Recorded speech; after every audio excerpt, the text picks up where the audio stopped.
Getting a job to help support your family. It's one of the most noble things a person can do. It's sad to think that simply trying to provide for your family could ever lead to your death, but that's exactly what happened to the poor souls known as the Radium Girls. Today, we have many safety regulations and rules in place to protect workers from injury and death on the job, but in the not-too-distant past, it wasn't always that way. This story is as tragic as it is heartbreaking. As bad as it was, it did bring forth many of the safety laws that are in place today to protect workers from ever having to go through this kind of thing ever again. It all began in 1917, in Orange, New Jersey. The first of 3 factories which hired almost exclusively female workers started up. It was called the Radium Luminous Material Corporation, which later became known as the U.S. Radium Corporation. Not long after the first plant opened, 2 more opened as well in Ottawa, Illinois, and also in Waterbury, Connecticut.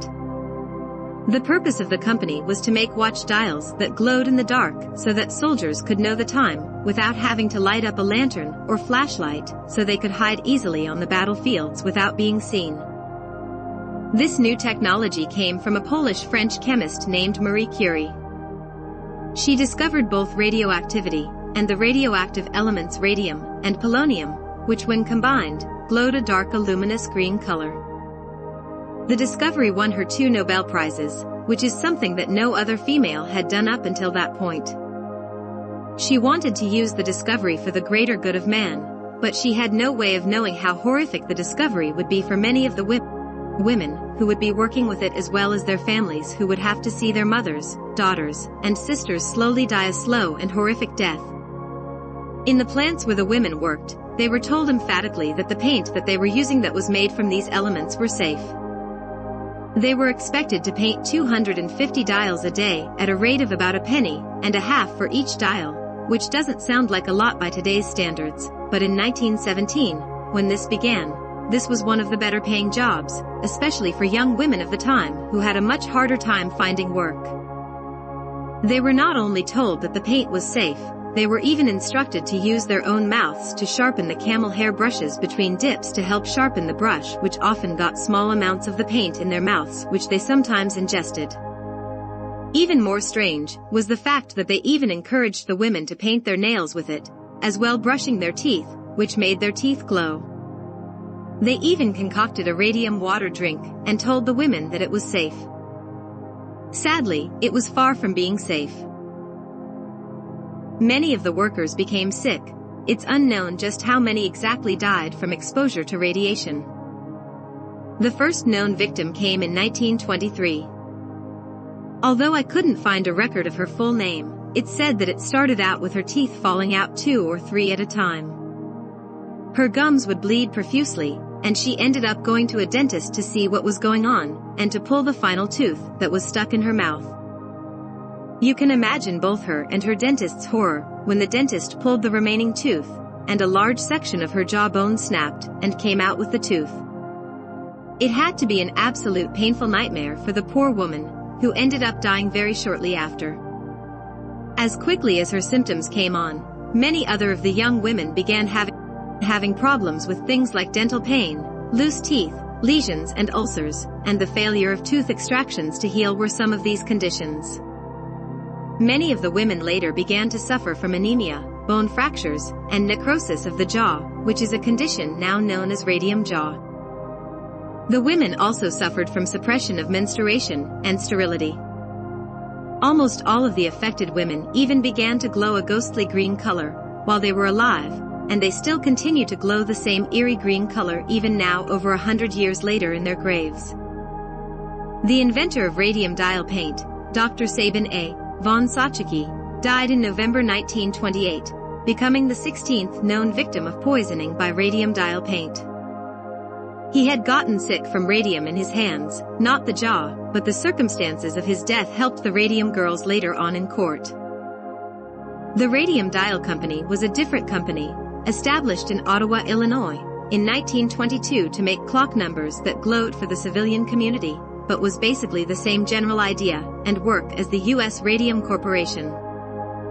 Like the United States Radium Corporation, the purpose of the studio in Ottawa was to paint dials for clocks, their largest client being West Clocks Corporation in Peru, Illinois.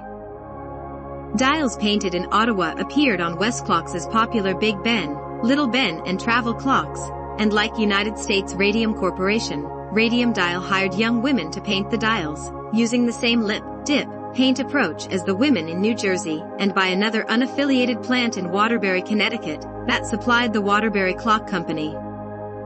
When word began to spread of the danger of the radioactive paint, the company fired the then president, a man by the name of Joseph Kelly. Instead of trying to do the right thing and alerting the women that there was danger, he started a competing company that he called Luminous Process Company. It was almost an exact replica of the former factory, and even knowing that the job was killing the women, he trekked ahead and allowed them to continue on, knowing that it would lead to their eventual deaths. He did try one half-hearted effort to reduce the exposure. He started having them use a paint pen instead of the lip-on brush technique they had been using, but it greatly slowed down the number of dials that could be painted per day, and since the women worked not by the hour, but by how many pieces a day they put out, they quickly went back to the old way of doing things after being assured that the paint was safe. It wasn't. It was far from it. Just 4 years after the start of the new company, those women too started showing severe signs, and even dying from the luminous paint poisoning. The women were all given physicals and examined by doctors, but were never told of their results. The companies knew, but didn't care. It was all about money. The women were all disposable workers in their eyes. They probably thought that they would just die off before anything could happen to them legally, but they were wrong. Grace Fryer, one of the ladies who worked in the plant, was the first to sue. It took her over 2 years to even find an attorney who was brave enough to take on the government. Even as more ladies joined suit in suing, the wheels of justice turned very slowly.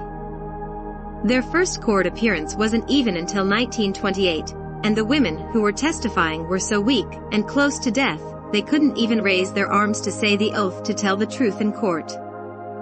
In Illinois, workers started asking for compensation as early as 1927, but wouldn't see a penny until 10 years later.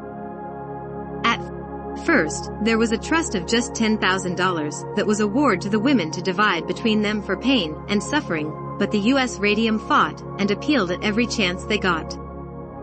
The case was argued all the way to the Supreme Court, and when it reached their desk, they refused to hear the case, which allowed the final victory, that is, if you could call it that, was given to the poor dying women. They had won 8 times in court over the years, but had never seen a penny. Many of the women suffered horribly before passing away, before the final verdict on October 23, 1939. For what it was worth, it gave them at least some compensation to help take care of their families after their deaths. The impact the Radium Girls had made very important changes in both the field of health physics and the labor rights movement. The right of individual workers to sue for damages from corporations due to labor abuse was established as a result of the Radium Girls case. In the years after the case, and because of it, workers' conditions began to improve as safety was taken much more seriously, not because of the suffering and deaths of these poor unfortunate ladies, but because of the costs it took from the companies.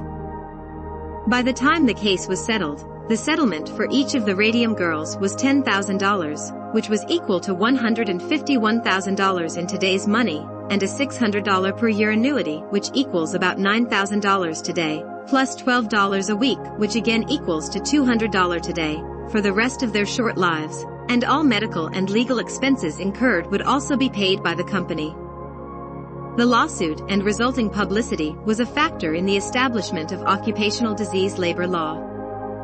Radium dial painters were instructed in proper safety precautions and provided with protective gear. In particular, they no longer shaped paint brushes by lip and avoided ingesting or breathing the paint.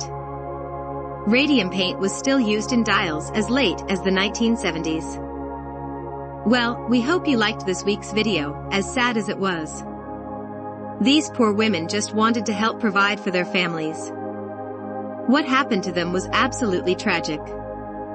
If you enjoyed the video, please check out graveyarddance.com for many more just like it. We bring you a new story about once or twice a week.